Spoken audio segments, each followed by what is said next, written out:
I've been given the distinct honor and pleasure to chair this session on cannabis science and versus cancer and other malignancies. We decided to replicate the word cancer in our title because of its real importance. It's not an accident that we talk about cancer and other malignancies. So that's our session. I am the Chief Medical Officer for Cannabis Science, and the session is a fair amount of the talk will be about what we are going to be doing. So I invite Will to welcome us to this session. He's one of the principal players of the program, and welcome, Will, and we look forward to your welcome. Thank you very much, Alan. I've known Alan for a while now. He's a wonderful person, very good friend. And I'm really glad that you took the leadership on this particular session, which is really, we're very excited about it. Good afternoon, everybody. So, we're really trying to get on time, and I know that, we really thank you for your patience during this period. So for this particular session, this is the first time, okay? This is really a historic, you can actually write home about it. So this is the first time we'll actually have a session. I've never seen this in a major international conference where you have on cancer, where you actually set up a cannabis science session. So I've gone to many cancer conferences. I've never seen a session that involves cannabis. Okay, and that's why we're very excited about this, because this is cutting edge. And at Harvard, that's one of the things we really like. Okay, we like to break new ground, go where people have not gone before. And so, this session, you're going to learn a lot about this exciting new area of collaboration or field that I think in the next 1 to 2 years, people are going to be writing books about, okay? Because we're going to be seeing how, so far, people have been talking about cannabis over 1,000 years ago. We've heard about how people have historical digs, archaeological. They found out that people thousands of years ago used to use cannabis to treat pain or other things. But what has really not happened is having really good science behind that to back that up. And that's where we step in. And we have found partners with cannabis science who can really drive some of this. And so this session is going to be about this. I really want to welcome you all to pay attention to some of the exciting things that we're going to talk about during this session. In interest of time, okay, I'll hand back to Alan. So welcome, please, everybody. So one of the many years ago, 20 years ago, I met a very remarkable man, and at that time both of us were a lot younger. He is a quite extraordinary politician, humanitarian, and he served in Congress for 28 years.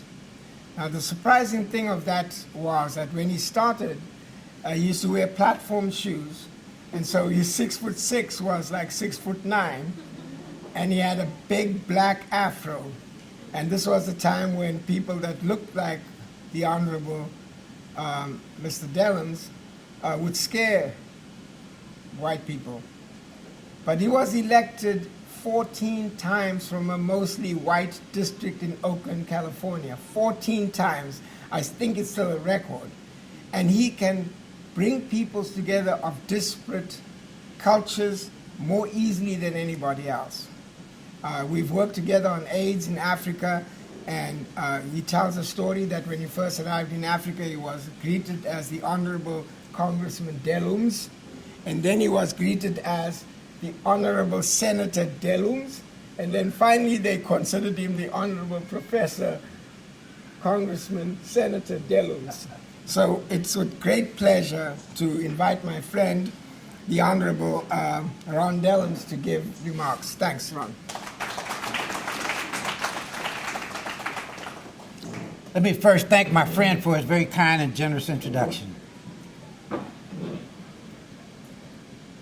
To the organizers and to the participants, special guests of this event, I want you to know that I am honored, humbled, and pleased to be here.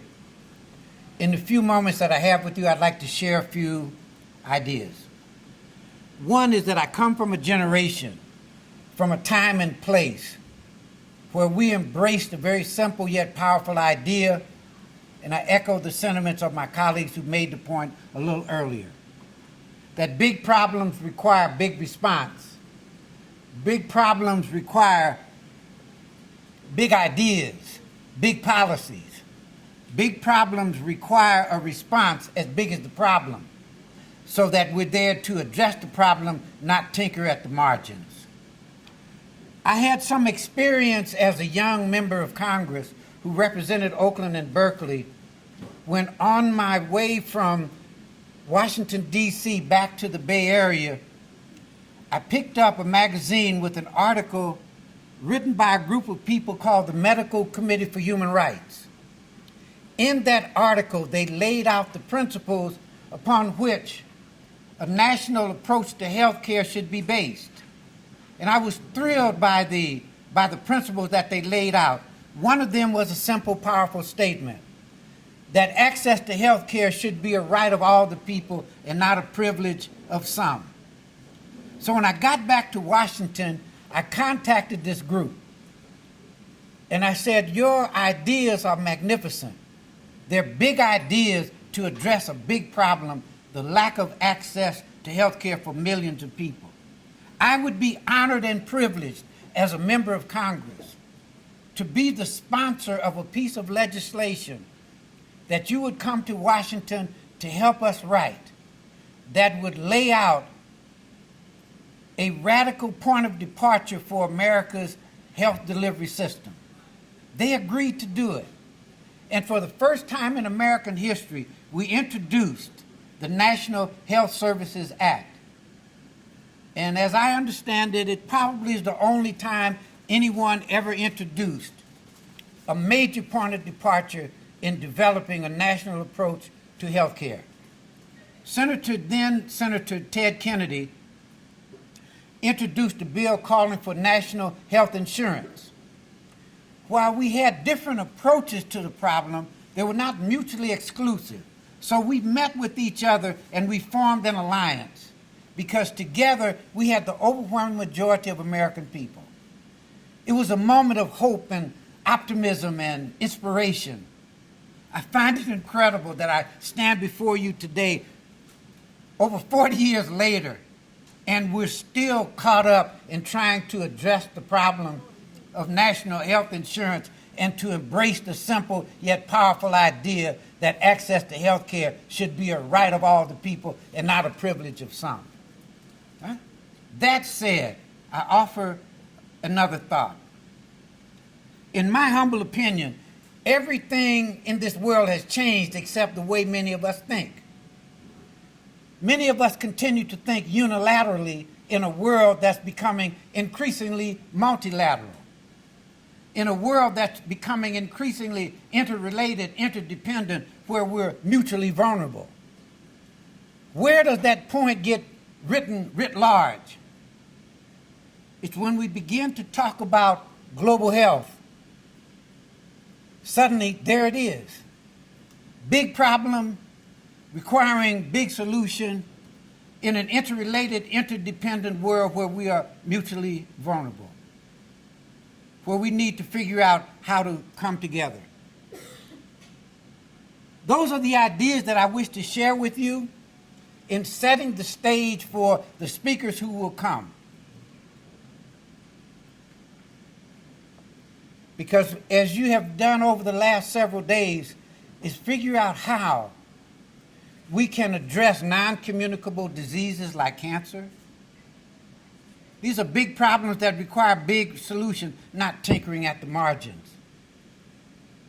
And we want to be part of helping to take that forward as we live in this interrelated, interdependent, mutually vulnerable world. The people that will come behind me will talk about cannabis and the potential of cannabis to deal with bringing care to people who are caught up in cancer and other non-communicable diseases. It's an incredible potential, incredible opportunity. I will not compete with my colleagues, but simply to say that I'm honored and privileged to be associated with them, honored and privileged to be part of finding at least part of that comprehensive solution as we go forward to address the problems of cancer and other diseases. Thank you for the opportunity to briefly speak with you. It's been my privilege, my honor, and thank you so much.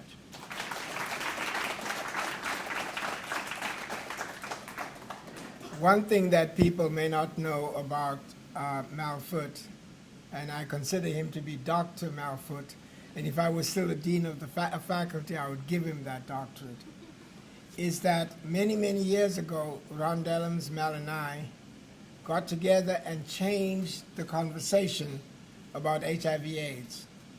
At the time, the American government was spending $10 million on AIDS per year, and we developed a thing that became PEPFAR, that many of you have been affected by. It was actually written by Ron and I, and Mal was one of the architects and one of the midwives of bringing this idea to the fore. In the many years I've known Mal, his passion has been to work with his brothers and sisters on the continent. I see Mal as an African, as